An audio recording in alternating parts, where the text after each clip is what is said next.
Inclusiveness పెట్టింది పేరు. వాళ్ళ కుటుంబంలో నలుగురు అన్నదమ్ముల్లో ముగ్గురు వామపక్ష భావీయులు, ఒకరు బీజేపీ. ఆయనకు నలుగురు సఖ్యతగానే ఉండేవాళ్ళు.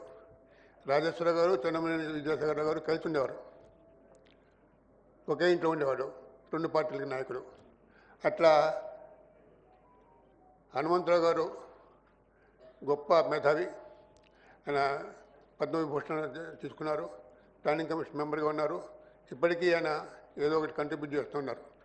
అట్లాగే రాజేశ్వర గారు సంగతి మనకు తెలుసు. రాజేశ్వర గారు గొప్ప కమ్యూనిస్ట్ మేధావి నాయకుడు. ఆయన తెలుగుదేశం చివరిలో ఆయన కూడా మారారు. విద్యాసాగర్ గారు మాత్రం బీజేపీలోనే ఉన్నారు.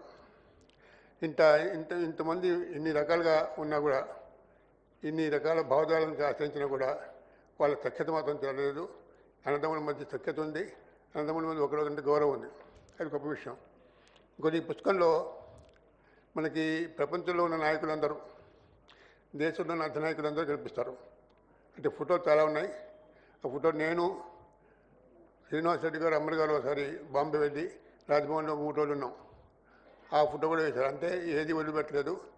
చివరికి విదేశీ నాయకులు ఢిల్లీ వచ్చినప్పుడు సహజంగానే బాంబే కూడా వెళ్తారు. అది ఫైనాన్షియల్ క్యాపిటల్ కాబట్టి వాళ్ళందరికీ స్వాగతం చెప్పడం ప్రథమ పౌరుడిగా విద్యాసాగర్ గారి కర్తవ్యం. అట్లా ఆయన చాలామంది నాయకులతో కలిశారు, భేటీ అయ్యారు.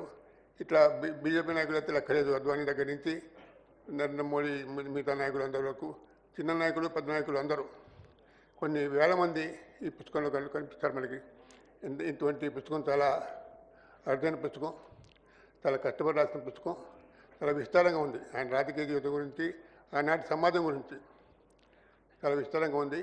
ఇది అందరు చదవాలని ప్రార్థిస్తున్నాను. నమస్కారం.